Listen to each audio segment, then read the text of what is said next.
I can fix it. What's up, everybody, and welcome to episode 10 of Almost Patriots, guys. Job market suffers even with recent executive vacancies. Thanks for joining us, guys. I'm Rico here in San Diego. I got Mike in New York and Chris in Indianapolis. What's up, guys? What's up, buddy? I feel like I haven't seen you in forever. It's because you haven't. Yeah, that's a good point. It was like 5 days ago, though. Not even 4. Thursday. Yeah, it's about 4 days ago. Thank God I don't want to see it ever again. Snowing and cold. Is it snowing there? Yeah, it snowed yesterday, and then again for like the last few hours today. So I got you. it's cold. I actually wore a beanie today. You're a beanie. Did you? Yeah. I'm a beanie. You're a beanie. Okay, guys, chill out, relax a little bit here. We chill out, relax a little bit. So we talk about how Oregon got screwed. How did Oregon get screwed? Should I bring up a chart? Hold on. First, let's start with our experience in Indianapolis. Let's talk about Indianapolis to begin with, ladies and gentlemen. It was fun. All right, I'm gonna get my coffee. I'll be right back.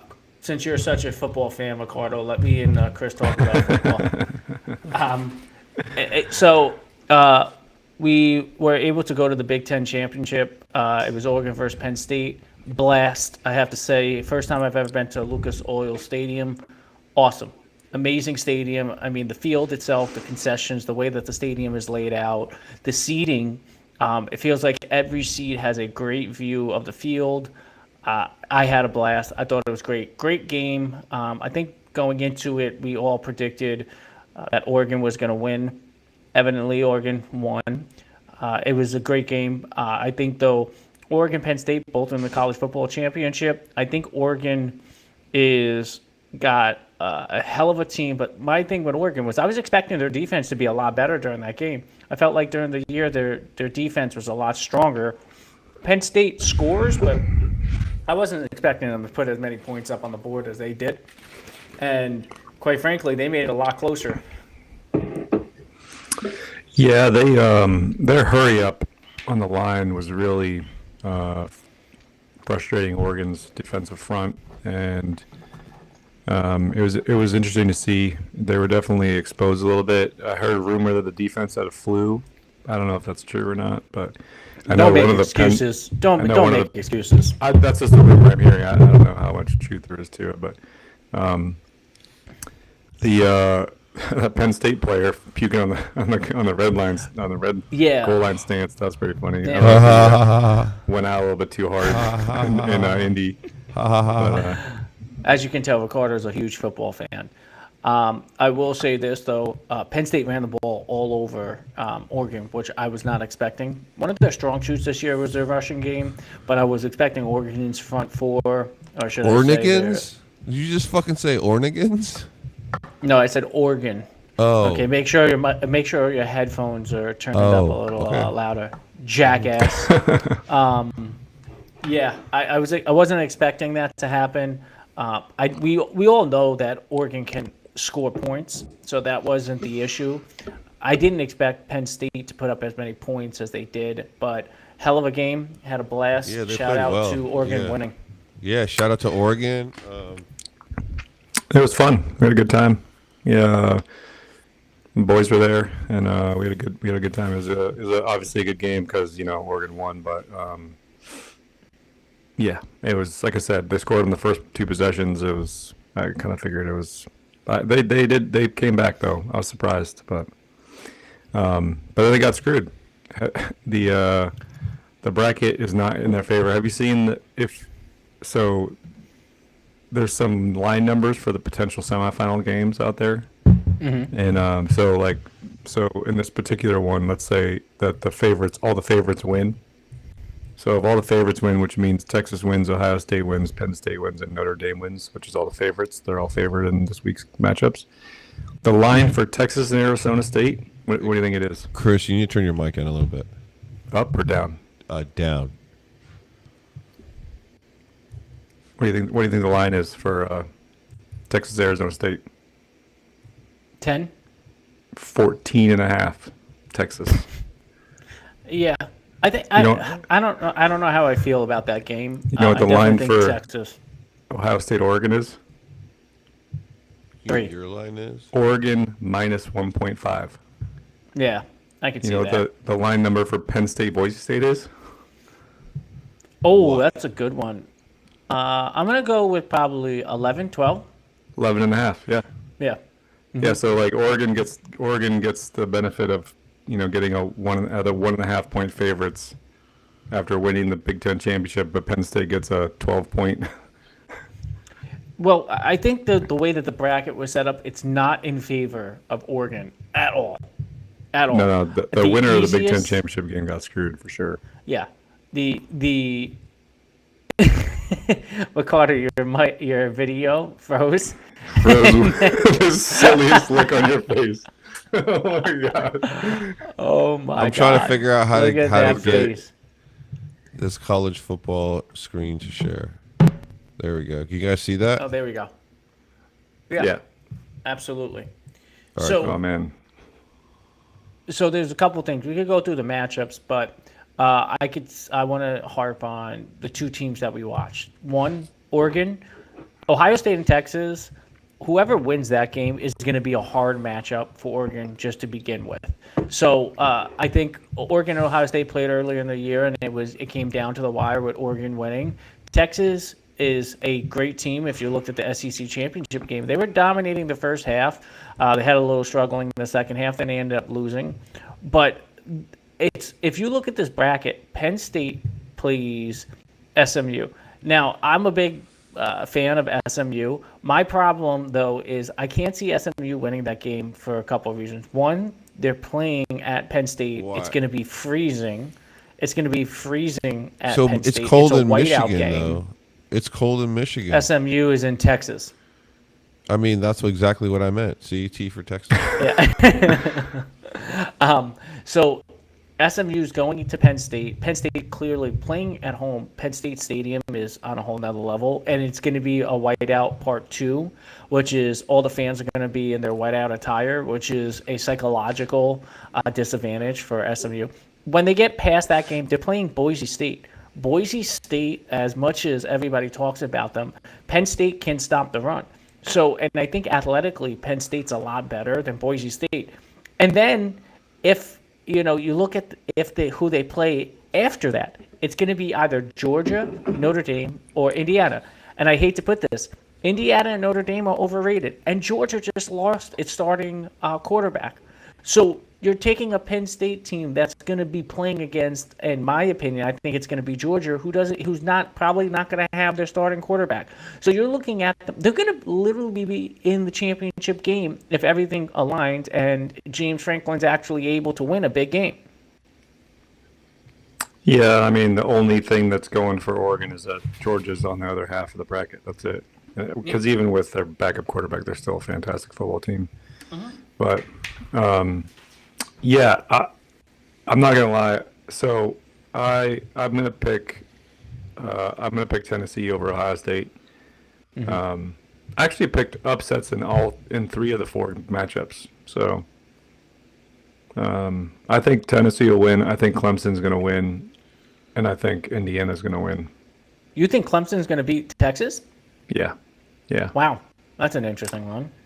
I think Clemson's it's- going to beat Texas too. I think Clemson's going to win. I think Oregon's going to win. I think Penn State's going to be there. I think Georgia's going to be there too. Yeah, so if we have to go by this, I think it's going to be Tennessee. I actually take Tennessee over Ohio State.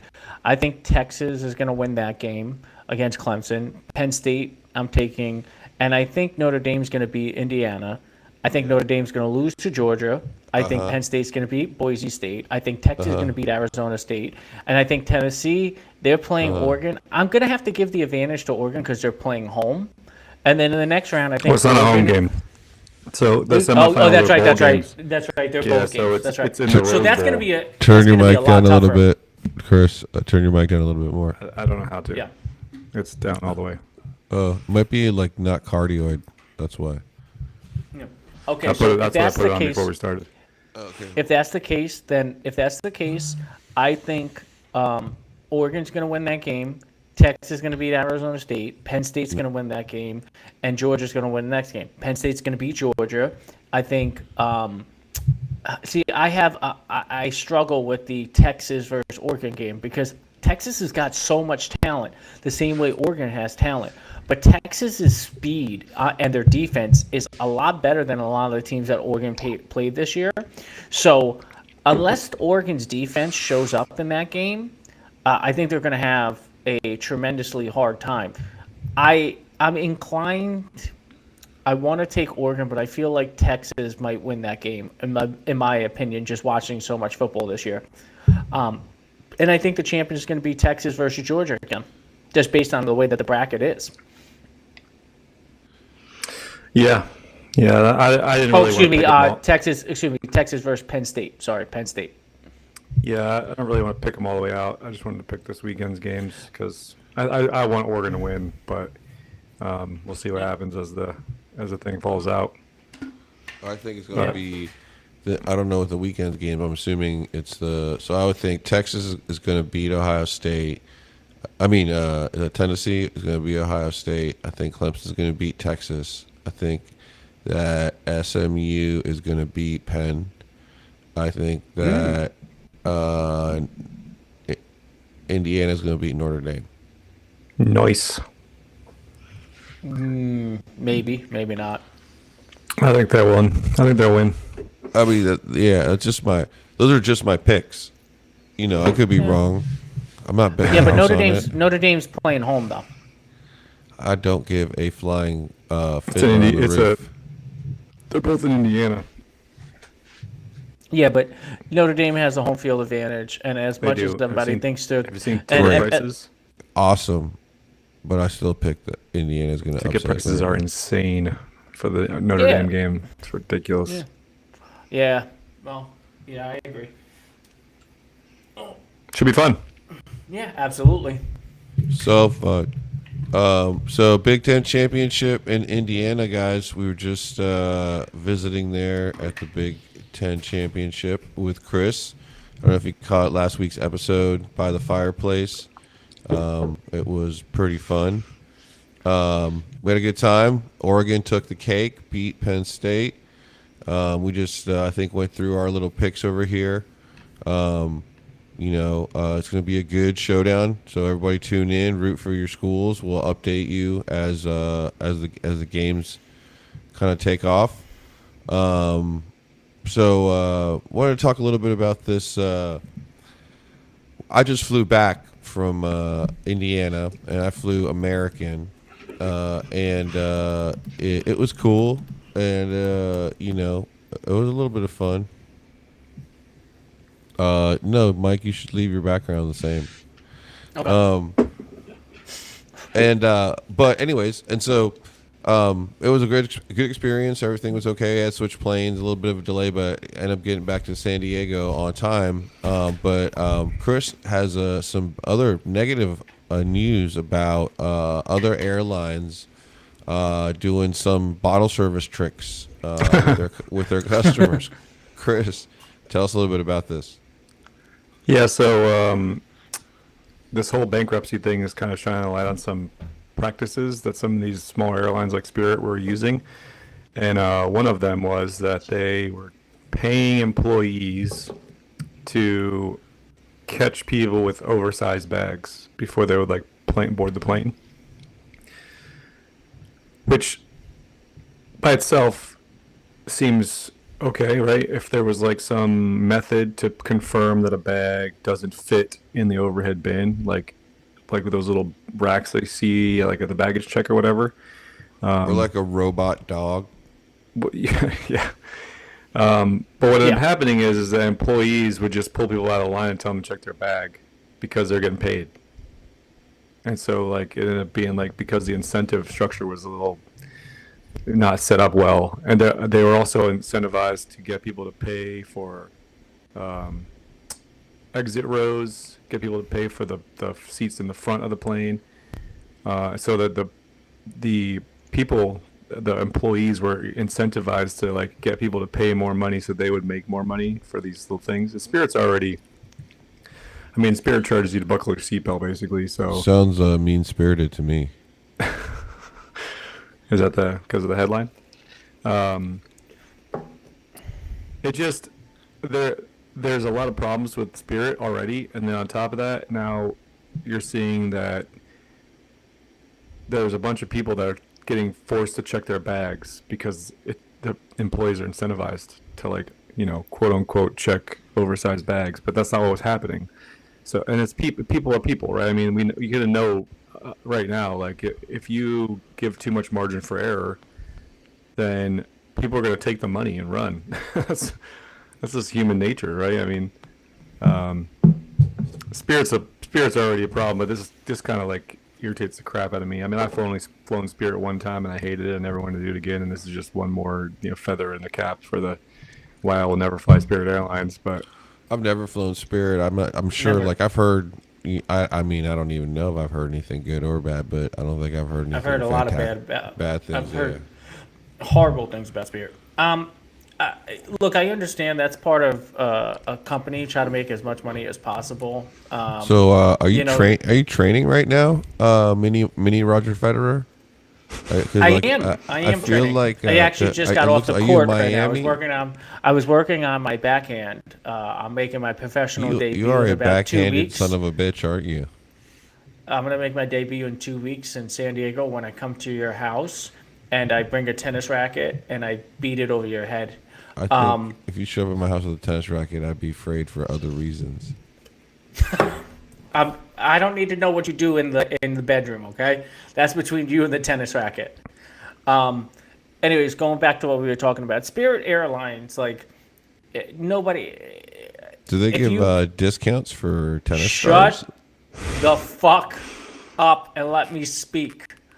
So the one thing about it is Spirit Airlines is more or less known as like a lower income type of airline because what happens is the prices are cheaper, but where they get you is all those extra fees, and they have to make money somehow, some way. So, kind of pushing out those fees. So, for example, the carry-on bags, they charge you to carry on bags, which I think is Wait, hilarious. really? Like you can't even. You have to like duct tape the shit to your body and be like, bro, this is my shit.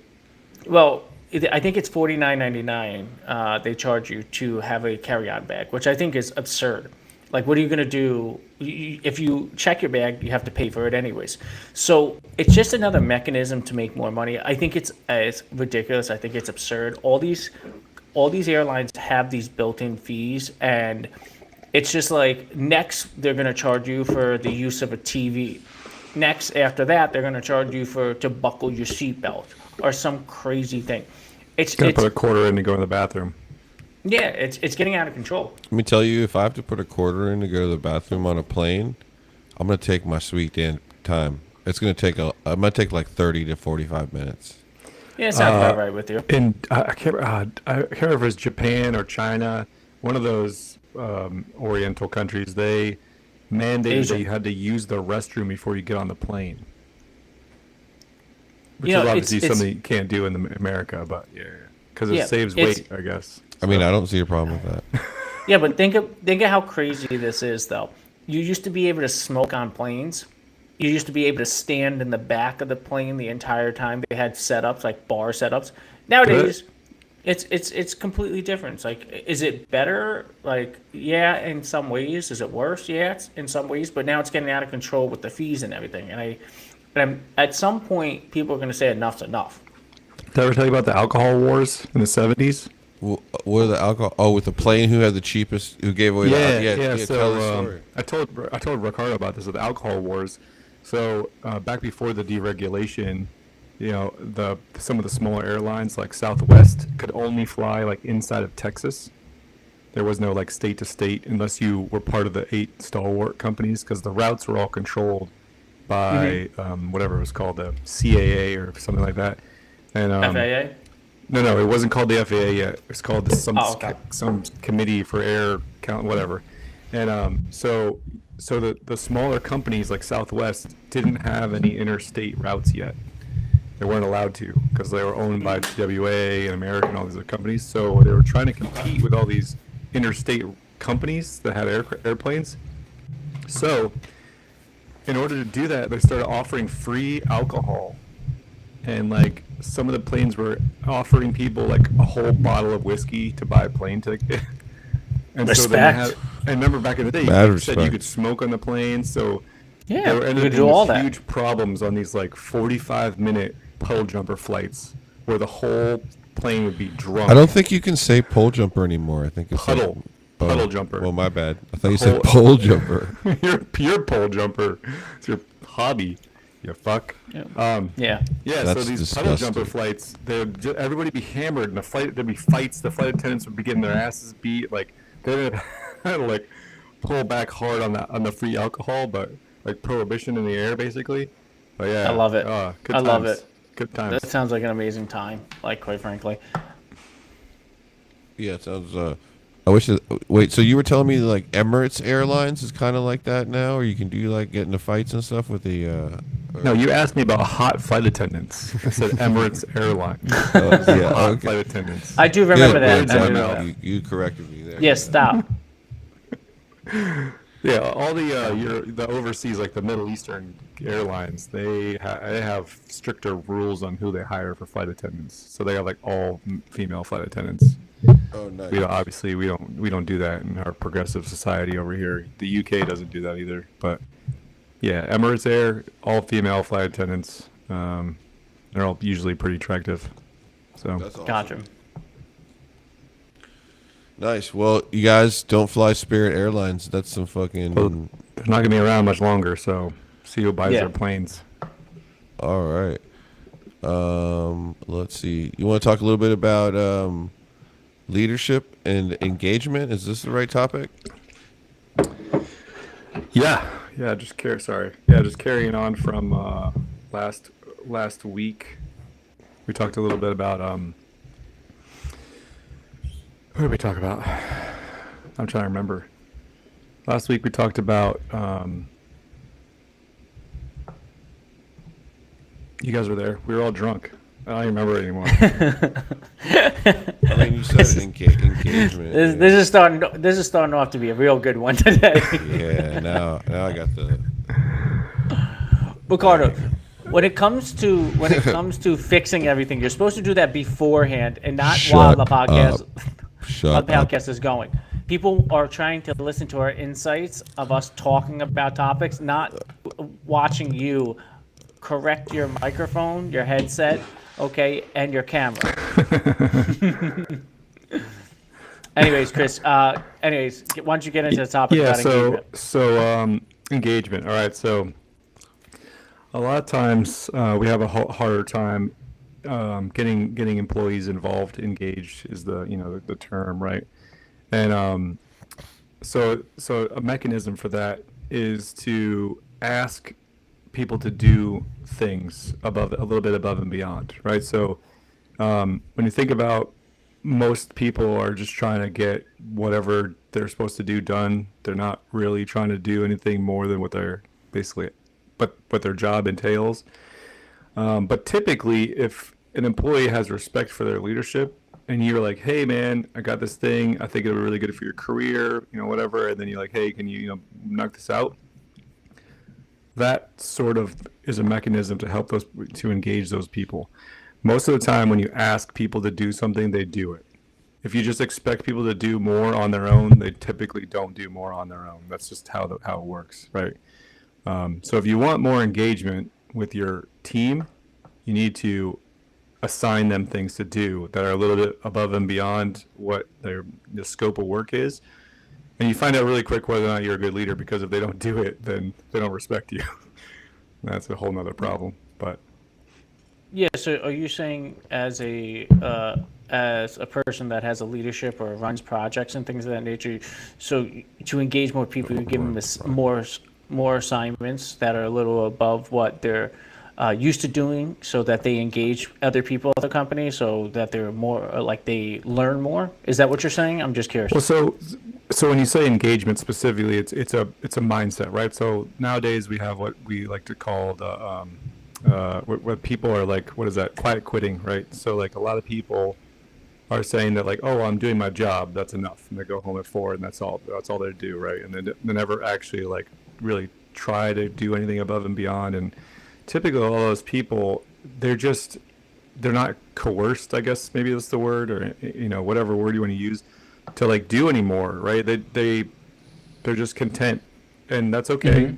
But if you want engagement, if you want those people to do a little bit more, to like be involved, to maybe take a little more proactive approach to their like future in the company, then you have to tell them the things that they need to do to get promoted, right? The things that they need to do, and you need to like sort of give them tasks, right? Hey man, like I need you to do this project because I know it's not in your scope, but it'd be really good for your career, right? It'd be really good for your for promotion.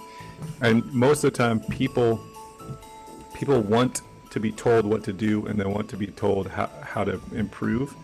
And so you have to give that. You have to give that advice. Give that direction. Give that direction. Otherwise, they'll just kind of do whatever it is that they think is right. And most of the time, that's the bare minimum, because that's just human nature. I always like to throw in a little bit of like education in there, or not really education or skills development. Like I always found that, in order to get them to sort of like move outside of their duties, it always helps to give them assignments that helps them develop a skill that the employees are interested in, and then that usually drives engagement. People tend to be way more engaged into things. So it's like, hey, if you're going to work on a project outside of this, what kind of project would you do? Oh yeah, well I want to learn this or that. Okay, cool. Well, let's do something that is in that realm, gets you a little bit of more skills training, right? And you're able to produce an output that's favorable for the company. I think that's a good way to keep some engagement focused on things that are outside the scope of what the regular duties are. Right. Gotcha. Yeah, I don't Gotta like get this. involved. Let's go chill. That's good. Yeah, people will tend to just kind of do their own, do whatever they think is within the scope of work that their job, title says, unless you give them more to do, unless you give them incentive to do it. It doesn't make people bad. It just makes people, right? I mean, Yeah, absolute human beings. You have the human factor.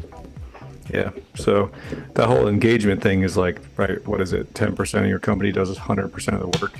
So if you want to, That's ridiculous. Well, maybe all I have to say maybe at your company. no, that's pretty standard. yeah. You're gonna say something, Mike? Ricardo's engaging the DJ services right now. He wanted to go above and beyond right now by playing one of his mixes. No, I this is think- not mine. This is what our podcast stream here has provided for us. I agree. Engagement as a manager, you always have to keep everybody engaged. And one of the things I like to do is with employees is kind of, when it comes to engagement, I take a different approach than you. I don't give them something that's above their capabilities or anything like that. What I typically do is, when it has to do with a case that I'm handling, if I know the person has done certain tasks before, I'm going to make sure I give them 2 or 3 of those tasks on those new cases, because I want them to be involved a little bit more. I want them to ask questions.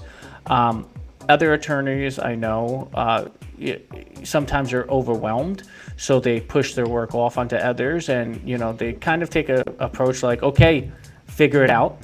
You got to figure it out. One of the things is unique is in the legal arena. You learn a lot by failure, and what I mean by that is trial by error. And I think that is in everything. So if you're given an assignment, and it happens a lot when people come out of school, you're given a lot of assignments that you don't know what you're supposed to do. So what do? You ask others. You research things. You say, hey, I don't know how to do this task. Okay, can you help me? Can you tell me something? Or you go onto Google, or you look into the company's directory, or you look at past documents, stuff like that can help you. AI.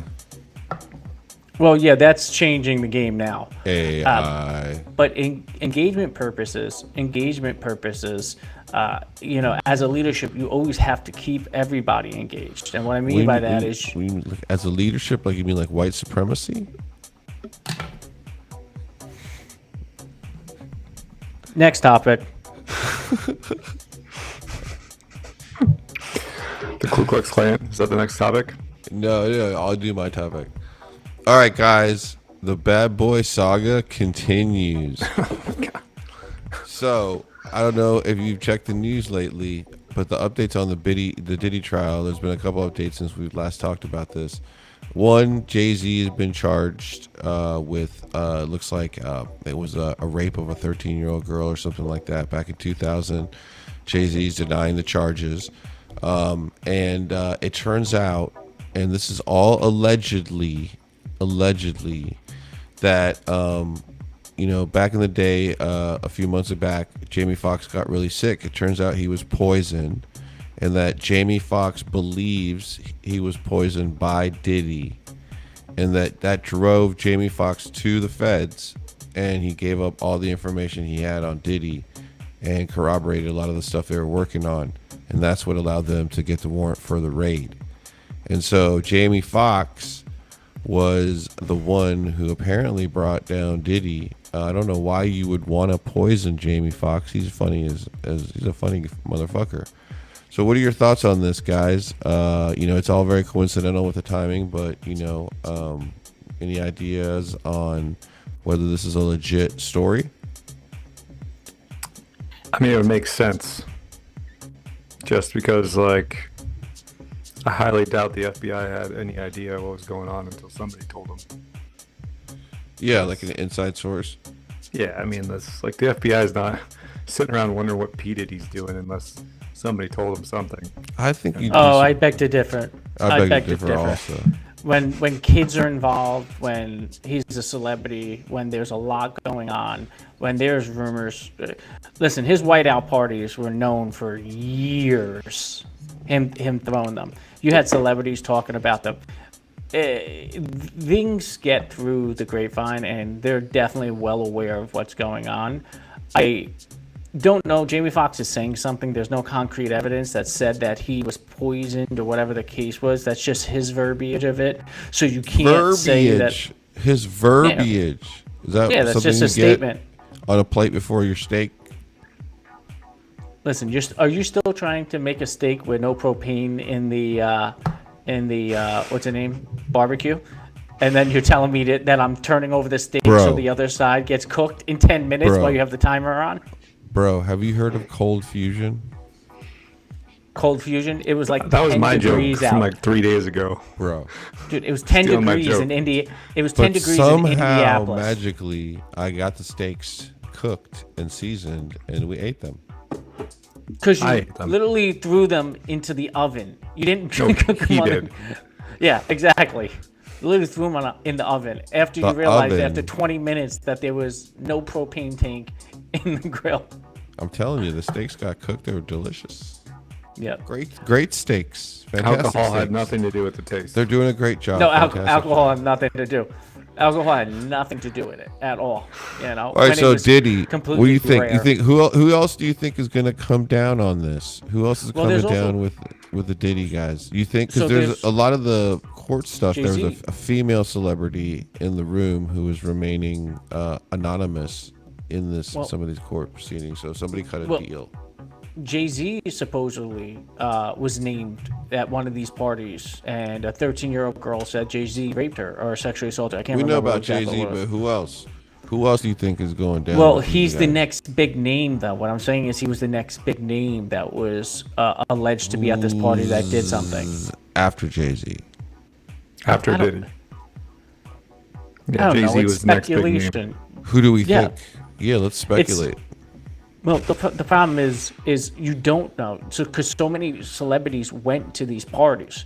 So LeBron James is on video saying that he was like, ain't nothing like a white party. Ain't nothing like a Diddy party. Did you know? So let me segue on that. Did you know that a few hours ago, LeBron James officially resigned from the Lakers for personal reasons? He did not resign. Yeah. You're a jackass. You're somehow. tired. Yeah, he didn't- retired. He did not retire. Yes, he did. Check your social media right now, buddy. So LeBron interesting. James. It would be all over the news if he retired. No, he says ruled out for the game. Ruled out for the game. I swear, sometimes you don't pay attention to Yeah, ESPN. Okay. no more weed for you. You're cut No, off. no, no, Yeah. no. I found that completely. No, it was. Well, I was mistaken. But anyway, so who else you think? So no, maybe LeBron James might go down. What about? I don't- Other have all I don't these- know. LeBron's rap- pretty goody. So the problem is when you speculate like this, you got to throw all the celebrities, like the rappers. There's tons of rappers that went to these parties. There's tons of athletes that went to these parties. You had politicians. So you had actors, actresses going to these parties. The problem is you can't speculate because there's so many of them. So you kind of bunch Rant them all boys. together. Well, I mean, like, I'm pretty sure. How do you think the FBI goes about some of these investigations? You think they think, okay, well, like, let's get all the guys who have young in their name, like Young Jeezy, and then we'll just arrest all those guys first, and then see if they'll tell on all the other guys. Yeah, because they don't have a team of attorneys that tell them not to say a damn thing. Show me your evidence. Show But, me like- that I was there and I did something. If you have your name Young in your rap name, there's a high probability you're at a Diddy party, I think. Okay. Yeah, young. Or little. You want to LIL? Lil? Yeah. Well, I don't think Lil Wayne was at a Diddy party. for I some don't reason. know. I don't want feel to. like I Lil don't Wayne's want to. clean. I don't want to speculate because the fact is there's so Fine. many people that went to those those Fine. parties. Well, why don't you talk about some concrete facts then, having to do with the jobless claims that happen to have exploded in December? Yes. Guys, let's talk a Paying little out bit that about employment. this. Yes. Yeah, so it's a 2-month high. Pretty much, basically, the anticipation was 220,000 jobless claims. It came in at 200. I think it was 242,000. The interesting thing about this, though, is they keep saying it's seasonal. The reason why it was so high is it's seasonal, coming from Thanksgiving, the Thanksgiving weekend. It's interesting because it showed Oh, California. you mean leading- like people that were like hired temporarily for during the Thanksgiving Black Friday season? Yeah, yeah. Yeah, so it's pretty comical because usually there's a massive hiring of part-time employees during the holiday season. So I would have expected it to be the completely opposite way, not people getting fired and making claims. So the thing that I find like hilarious though is the Fed chair Powell comes out and says that the labor market is still strong. I don't care what anybody says. Hearing, misses when it comes to jobless claims, more people getting laid off than expected is not a good thing. Are we spinning this to say a bad thing's a good thing and a good thing's a bad thing? Like, it's so ridiculous, like, with this pandering. I believe that they're hoping that there's more rate cuts. That's why they're pushing it this way. But, yeah, so basically this seasonal hiring or the seasonal, situation, this last, report was not good. We're spinning it to be good when it's really not. And I just don't understand the logic with this stuff anymore. I don't either. I mean, like, I know that the job market or the job claims were highly inflated throughout the pandemic and during this administration because they were like basically printing money, this pandemic money, and giving it to government organizations who were hiring people, and who knows if those people are, what their jobs were really doing. And then that had to stop. We had to cut that out. And so now, and if you look at some of the data, which is kind of crazy, in the past, like I think 3 or 4 years, most of the new jobs, I think a good percentage of them, like almost 90%, have gone to immigrants versus people here in the United States. So there's like a weird sort of job skew. So there hasn't been a lot of job growth in high-paying jobs. Wait, are you saying so? Let me take a step back and digest that. So, one of the things that I find comical is this administration over the last 4 years released job numbers that are supposedly good, and then all of a sudden the adjusted numbers come in and it's horrific. They state they created 200,000 jobs in one quarter or whatever the case is. And then all of a sudden they adjust it later and it's actually only 100,000. So initially it sounds great, but most people don't pay attention to when it's actually adjusted, which shows Right, that yeah, it they wasn't don't really that announce good. the adjustment. Yeah. Well, the second thing also, though, is going to Ricardo's point. I don't know about illegal immigrants getting hired or immigrants getting hired, but I do know the majority of growth over the last several years has been governmental jobs, the government Well, yeah, hiring people. yeah. So Yeah. that's been the growth in essence, and I think it's closer to 60% or 60 or 70% of the jobs that were actually created are based on government growth, and that's scary because your government is basically the hiring X factor. So that's a problem. And yes, I am next to a poolside. I'm actually at Chris's poolside right now in Indianapolis. As you can tell, it's nice outside in 5-degree snowing weather. Is it snowing Yeah, in the, Annapolis right now? It's snowing. Yeah, the explosion of the IRS created some jobs, but for what? I mean, the tax revenue generation for audits is nothing. I mean, it's a trickle compared to the revenue for, I don't know, countless other things, right? So what I want to know is, like, did the number of people hired at the IRS, is that increase in cost offset by audits? And if it is offset by audits, so you're basically saying that auditing the middle class is offsetting an increase in hiring for the like that's like doing a fundraiser for like an event and having all the people that are attending provide all the money for the event. Yeah. Like, you need to go get outside money for your event, otherwise it's like masturbation. Just So where do you think these sectors where these jobless claims are spiking are coming from, guys? Like, what do you think jobs are the ones besides the temporary ones? Anything on this at all? I think the jobless claims are spiking in traditional areas. I think, one thing I kind of laugh about, like, for a long period of time, and I kept on saying, oh, robots, robots, robots, robots, robots. It just goes to show the declining market, like in certain sectors where, eventually, I hate to put it this way, robots and automation is going to put some of these jobs out of, out. They're not going to be around anymore. I watched a really interesting video the other day of Amazon's warehouse where, in fact, it was a 24-hour warehouse. I believe it was 24 hours, but it was basically robot ran. Like picking up packages, packing packages, everything. Absolutely, man. So you're going to continue seeing job losses in certain industries, but with all job losses, there becomes opportunities. There's openings. Like, if you remember when the car was created, if you ever looked at that, when the automobile was created, it took away so many jobs, but then there were new opportunities and new job creation from that. Yeah, because you could drive places, Yeah, but Once then you you had a created car. mechanics, you created warehouse Yeah. workers that put the cars together. Then you created, rubber companies that created tires, spokes, all those sort of things. IKEA.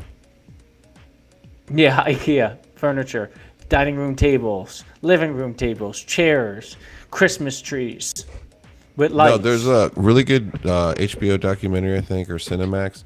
I think it's called Killer Robots.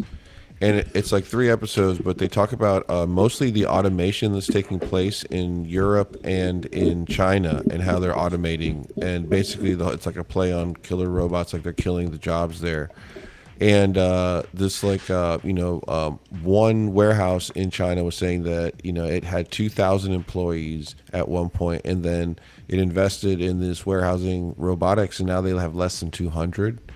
So that's like 85% of the people that were just like, boom. And they're like, look, you can invest $70,000 a year in a human being, right? And then, or you can buy a machine for $70,000 that will go and run and like do all this stuff. So he's like, it just doesn't make any economic sense. So I think that's going to come here pretty soon once, margins start getting pushed.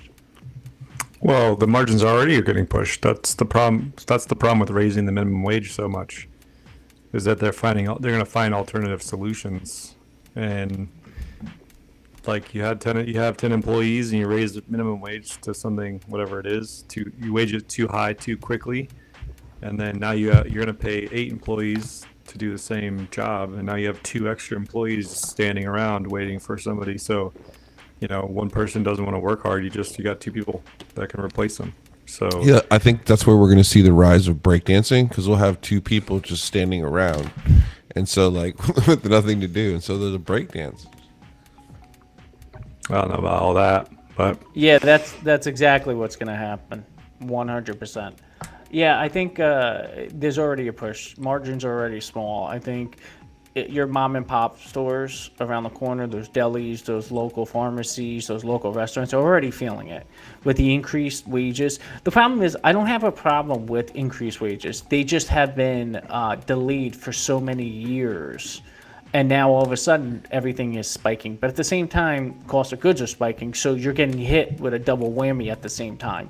So we already have massive problems. You're going to have to fix one thing before you fix the other thing. And I don't know which one to fix right away. And personally, it's a symptom of a much larger problem. And it's kind of a global problem in a lot of ways.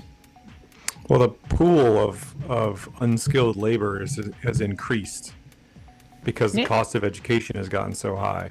And so realistically, entry level minimum wage, whatever terminology you want to use, is supposed to be for unskilled labor, which is your high school graduates, your people in college, not college educated, people that are in prison or whatever, right?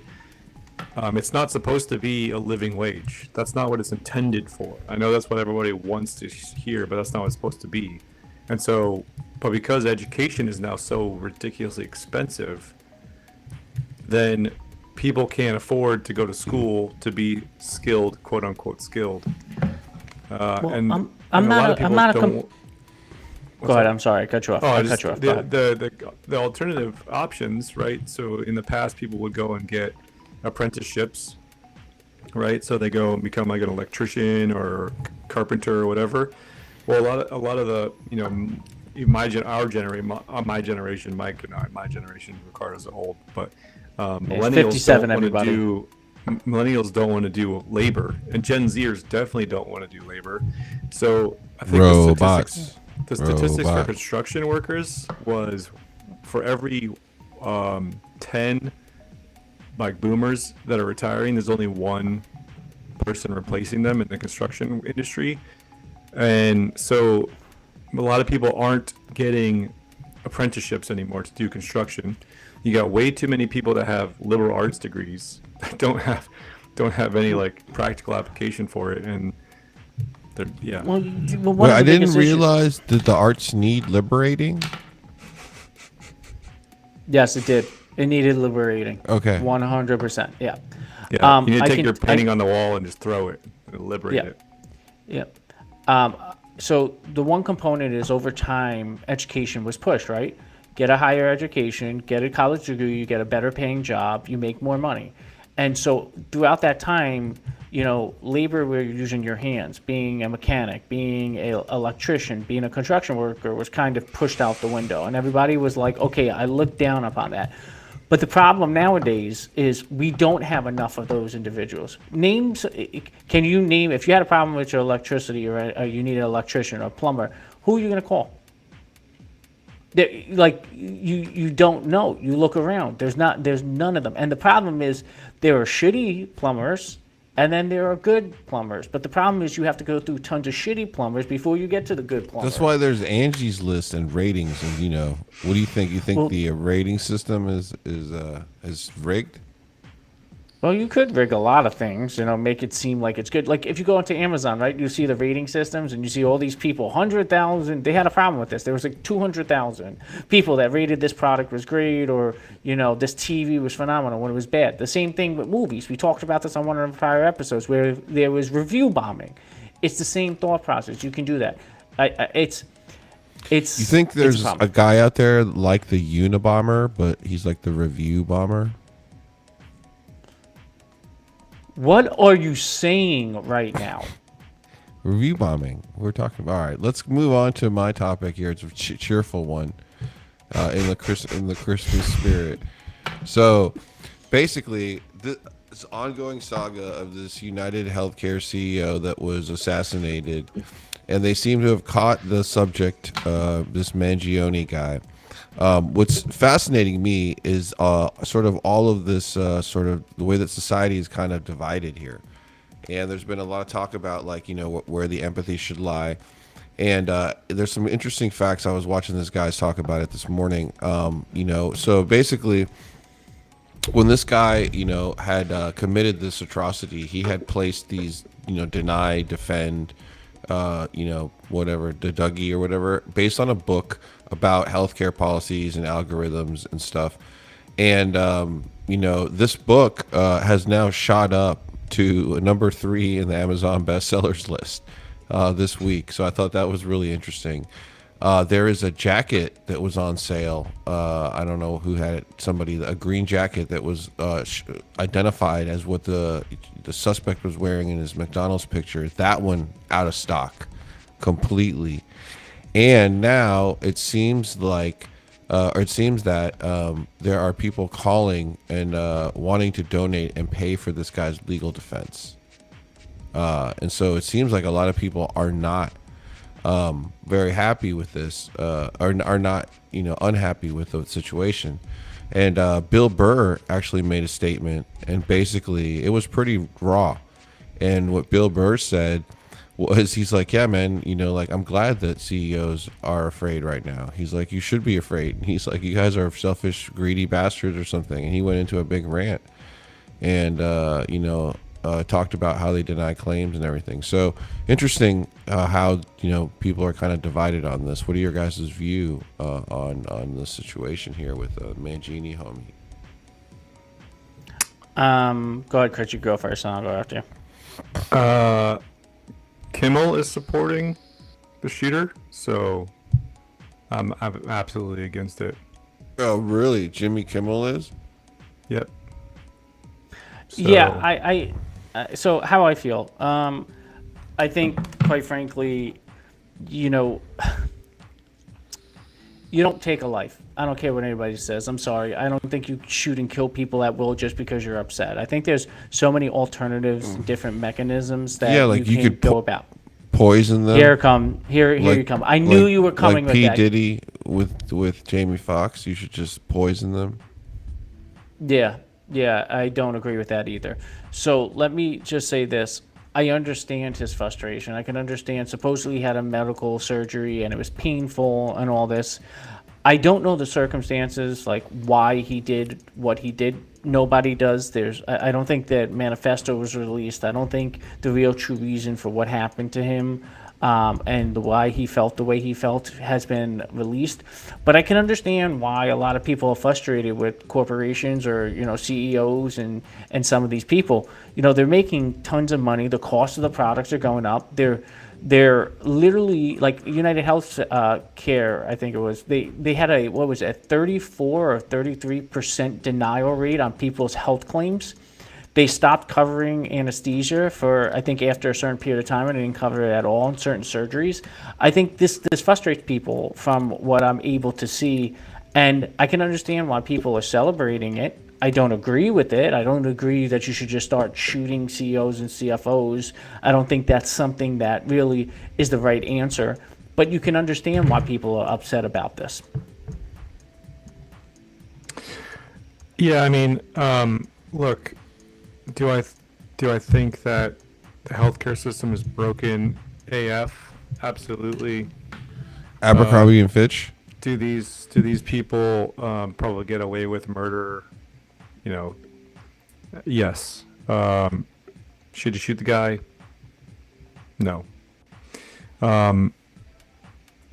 What's frustrating is that there's this movement supporting this guy's actions. And what's terrifying is that it's coming from the side that has been supportive of all of the problems with our healthcare model in this country. And so it just shows you how easily the media can brainwash people That's what's more terrifying to me. COVID essentially was terrible, right? But all of the shaming came from the political left, right? All the shaming. And they were all in on let's get the jab. They were all in on supporting Pfizer's vaccine, and now those same people are supporting the guy who shot a healthcare. It's just I don't know, man. It's just crazy. I don't think anybody should be made a hero for something like this when there are plenty of people that are heroes that don't get any credit. You're a hero. Like legitimate heroes. Yeah, so this is my problem with this, though. We're putting such an emphasis on this individual, and we're making it. Yeah, he's the CEO of a corporation. Somebody was upset and killed him. But where is the news? So for example, if you died tomorrow, is there going to be a write-up about you that died? Yeah, one of us will do it. Yeah, one of us will do it, but there's no newspaper that's going to go out there and interview us and go crazy before this incident because happened. we'll be dead. Yeah, good logic. So my whole point though is before this guy got shot, I didn't even know he was the CEO. And I pay attention, to economics and the market very closely. So Apparently not close enough. Stop smoking. It's a vape. Okay. Anyways, so more of the story is, look, I feel my heart goes out to his family because I understand, if I remember correctly, he had kids. He had a wife. Even though they might have had some issues because supposedly through some sources they weren't living together, there's still a family element to it. So you don't want to see somebody die, and I think it's an atrocity that he got killed. But there's a lot of unanswered questions here about the motive and why they did it. This individual did it. But I feel bad for the individual in jail because supposedly there were a lot of photos of him with no shirt on, and that's going to get circulated in the jail that he is in, and that's not going to be good for him. No, he's going to experience some easing of the rectum. Don't drop the soap. I'm pretty sure it won't matter at that point. Yeah, there's something, I forget what it's called, where they're putting pictures of him and people are oohing and awing over this guy's physique or whatever. I forget what it's called. That was the first photo I saw on the New York Post. Yeah, it was ridiculous. It was him with no shirt on. It's called Abercrombie and Fitch. And then I heard that. So this guy, what's kind of frustrating me. One is okay, this whole thing. What are we missing, right? So what's happening? That this is this whole thing is happening because it's everywhere. Everybody's talking about it. So what's happening behind the scenes that we're not getting told about? But usually happening, right? Every time we have a UFO sighting, it's because the government's doing some shiesty. So what's the shiesty thing that's happening, right?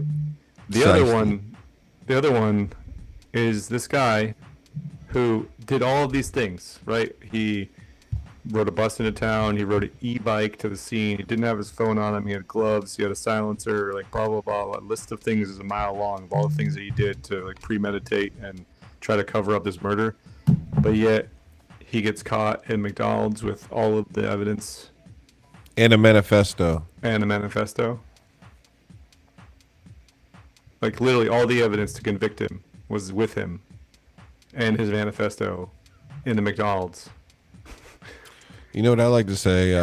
Doesn't really make sense to me. I've heard of coincidences. I've just never seen one. I mean, kind of convenient to be honest. Yeah, I don't know. I'm not saying I know the answers, but just it's fishy. I think there's some. I think we're gonna find out in about a week that there's something that we should have been talking about that wasn't being talked about. I'm sure there's some back channeling to this. I mean, I heard there was a stock issue where he sold a bunch of stock, 159 million earlier. There was who Before knows? they released the bad news to the market so he can save himself money. So that's allegedly. But the thing that allegedly. Yeah, but the thing I find amazing is How many? What are we? A week out from that? From the CEO getting shot? What, a week Yeah, out from when it happened? 8 days, 7 days, Eight something like days. 8 days. We know so much about this kid, but we know still nothing about the kid that shot Donald Trump. that. Oh yeah, Nothing yeah, was released. yeah. So Isn't he it's like, dead? huh? The kid's Isn't he dead, dead? but it doesn't matter. We have no, we nothing was released. Nothing about his history, why he did it, what was Yeah. going on. But we know everything about this kid. We I know he's find an it, Ivy League kid, from where he's from, who his parents are. We know everything. But yeah, yeah, his family and the communications between his mother and the kid and the father and her mother, the mother claiming a missing person from all the way from California, and he was living in Hawaii recovering. We know all this, but we don't know anything about Donald Trump's shooter. I don't know. Nothing. Something's I find it fishy amazing. here. Something's fishy here with this Mangione character. I'm not gonna go. I'm not going down conspiracy theories. I'm not gonna go down that route. I don't see a conspiracy theory here. Do you? I think this kid, clearly there's something mentally wrong with this kid, because when he was at the courthouse, he started screaming. Talking crazy to the shit. mic. When Yeah, he was at the yeah, he was- courthouse walking, he was screaming some crazy shit. Obviously, there's Yeah. something wrong with him. There were certain things I think I saw online. I can't remember the source that I saw that about text messaging, things that he said to people. He clearly wasn't all there at a certain point. So I'm not going to go down conspiracy route that this wasn't him. Bath- Let the bath facts play salts. itself out. Yeah, let the facts play itself out. Let's see what actually happened. There's going to be a trial. We'll hear the evidence at that point, and we'll make an assumption. But I'm not going to give this kid a pass just because, like, okay, he was found with this, and we don't know. This seems fishy. No, I'm not going to play that game. I'm sorry. Wait, Mike, are you gonna play that There game? we go. Here we go.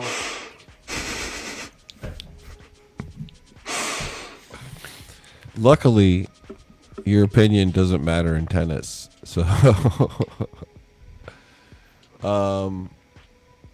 you're fading out, buddy. So speaking Yeah, of like a non, ghost. speaking of non-speculative hard Yeah, I think facts, it's when you put your hat down. They're like, yeah. So I don't know if you guys heard about all these drones or UAPs all over Jersey and Bedminster Golf Course and Picatinny Armory.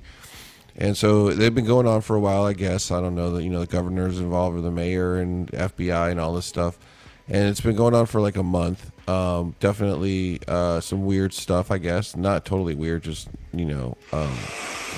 sort of like enough so that politicians are now involved.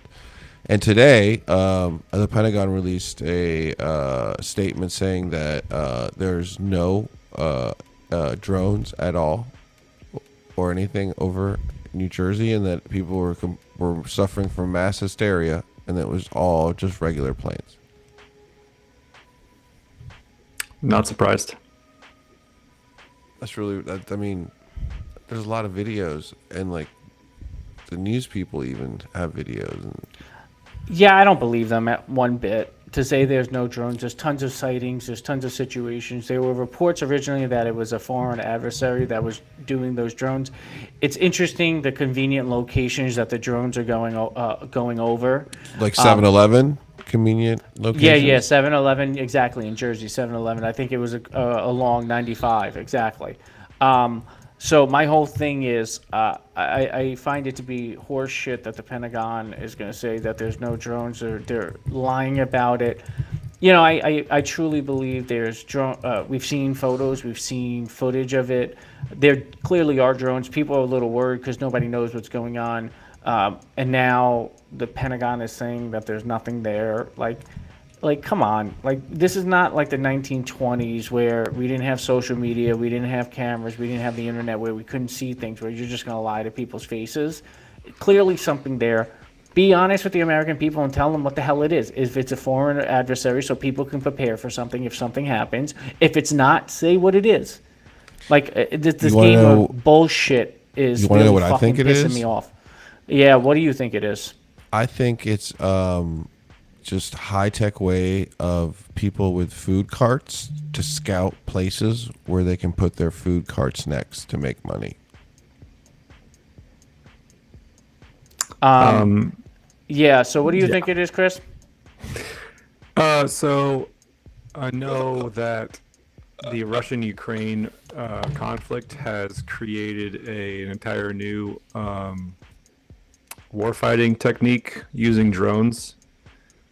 So, just so everybody's aware, one of the things that's never been done before is Ukraine war fighters have been using handheld drones that you can buy at the store, and then strapping explosive devices to them and Flying them to New Jersey? flying them to kill Russians. Essentially, that's this. It's never been done before. Obviously, we never had a war at this stage in our technological advancement, and so I know that there are branches of service who are currently creating counter drone technology that could be like carried by infantry. So I'm not surprised that we're seeing drones over military bases that do weapons testing.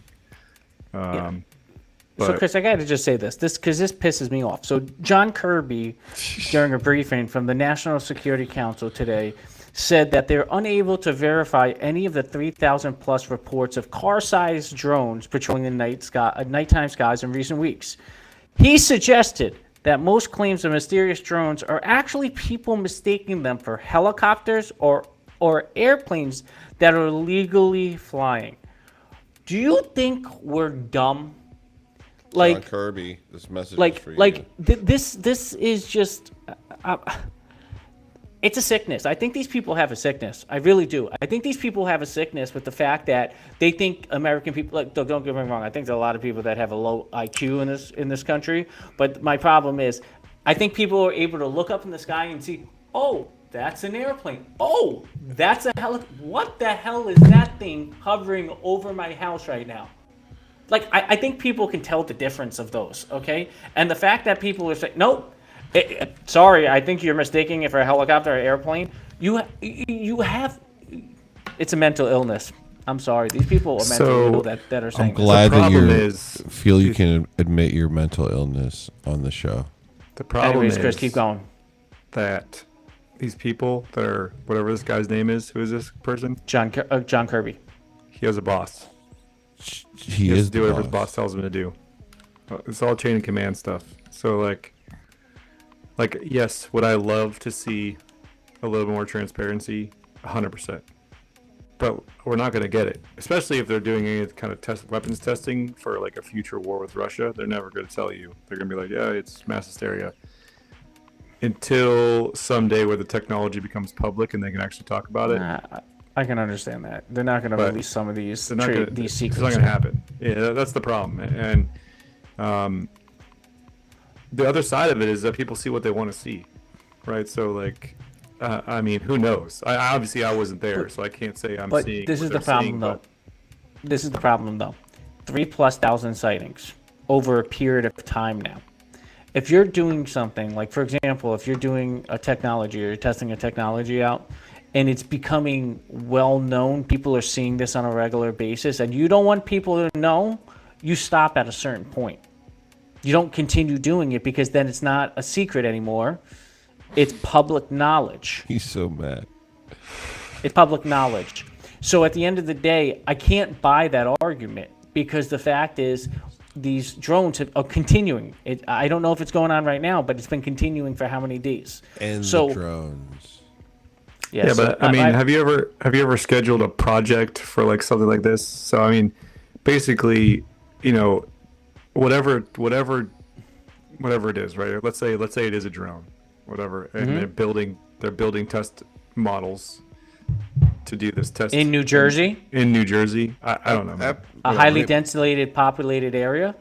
I mean, look, the military's done dumber shit. Okay, so. But if you schedule all that stuff and then you run the test, you're not going to stop the test because a bunch of people are taking pictures of it. You're just going to keep doing it. I mean, if somebody says no, keep going, you're going to keep going. I mean, there's. So, Chris, let me ask you a question. You were in the military.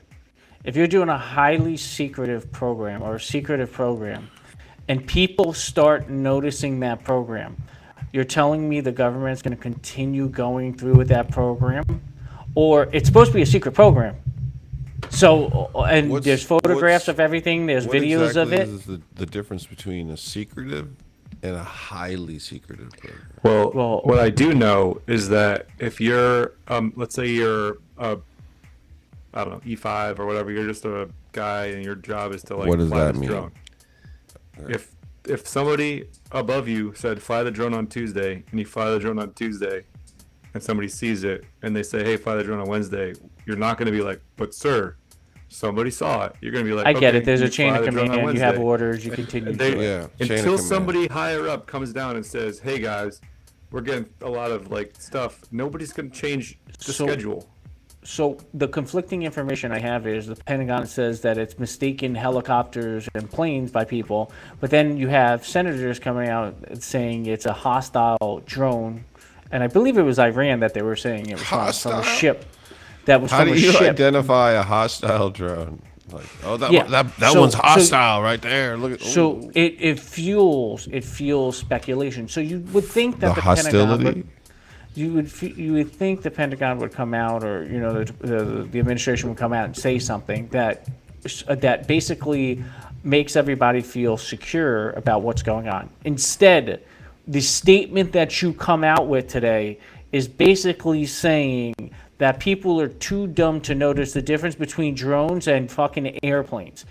Whoever's the PR person that thought that was the best statement Horrible to make idea. Horrible. deserves to get fired. The same way the person that was the campaign manager for Kamala Harris deserves to get fired. I think they came from the same PR firm. Look, every time something happens, every time Biden did something stupid, every time there's some shady crap happening in the government, what did we get? Oh, UFOs are real. Hey, look, everybody, UFOs are real. Yeah, it's also a Same shit, distraction. it's just- Not real. They're doing the same thing. It's like, okay, so let's say they're doing a test. It turns out people can see the test, which wouldn't surprise me if nobody fucking figured that out, because that's not. I mean, we're giving them way too much credit. And so then what do? You say, okay, you make a statement about how everybody's crazy, and then you call some senator and you say, hey, you just make some statement in the news about how it's Iran, and then nobody will fucking know anything, and then we'll stop the test and Okay. we'll move it somewhere else. So let's have an alternative theory here then. Do you think Mike's shut up Ricardo, alternative shut up theory. Ricardo, shut up Ricardo. So this is the thing that I'm going to say.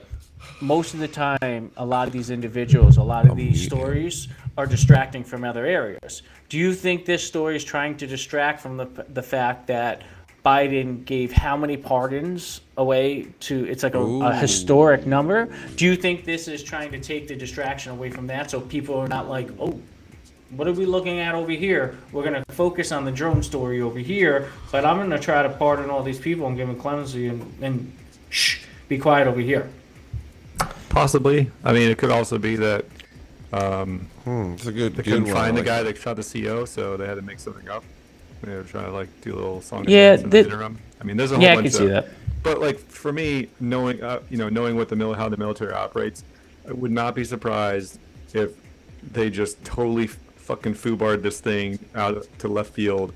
Nobody like on the ground realized what was going on, and then somebody was like, oh shit, yeah, you guys are all crazy, and then like we'll just make some shit up, and then nobody actually pays attention to stuff. So like that is way more likely to me than like this sort of conspiracy or whatever we want to call it. The military is Yeah, a you gigantic know machine better that's than full me. of retards. Yeah. So I mean, That's a bold statement. It's a bold Anyways. statement. there's a lot I'm not going to there's a shit lot on the of, military. A lot of waivers I'm not going to out say there. anything, Bam. I think the military is the best military in the U.S. Fuck Alabama. Yep, pretty much. In the Just world. Fuck Alabama. Oh, what'd you say? It says fuck Oh. Alabama. Fuck Alabama. By the way, Alabama fans, if you're watching this, I am so happy you're not in the college playoff system. Oh, I have one of the best strength of schedules. Oh, we won all these games. We won all top 25 games. Look at us. We deserve to be here. Wah, wah, wah. Guess what? I hope you enjoy watching the college football playoffs from home. How does that make you feel? Wow. And I'm gonna Wow. Wow. I hope they also Go go and Clemson. TP Kalen DeBoer's house. I like Clemson, but I also like ASU, and I like Well- Oregon. But what else? I don't give a flying fiddle about Georgia. I would like to see Am I- SMU win. I want to see SMU win. I'm pulling for them, but I don't know. That Penn State game's going to be You hard. sound like a rabbi. Come on, what's wrong with you? You're like, oh, Wow. Do you ever have a fucking filter? no filter. This is live, no filter television. Live no filter television. Well, it's technically filtered through the marijuana lens. So next week, guys, Mitch Dodge wants to come on the show, and he's prepared with like slides and everything, a full UAP report for our viewers, just to sum up kind of what's been going on and some of his research. So we'll have a guest, what do you call it? You know, the person, a contributor. There you go. So it should be fun. Right. What else do you guys have? Anybody got hemorrhoids? Nope. Everybody good? Mike, you good? Good. All right, guys. Well, thanks for watching the podcast and tuning next week, next Thursday at 4 p.m. Pacific, 7 p.m. Eastern. And be sure to like and subscribe and turn your notifications on so you know when we go live. Let's say goodbye from Mike in New York City, Chris in Indianapolis, Indiana, and myself here in San Diego, California. Guys, be safe. Peace. Cheers, all.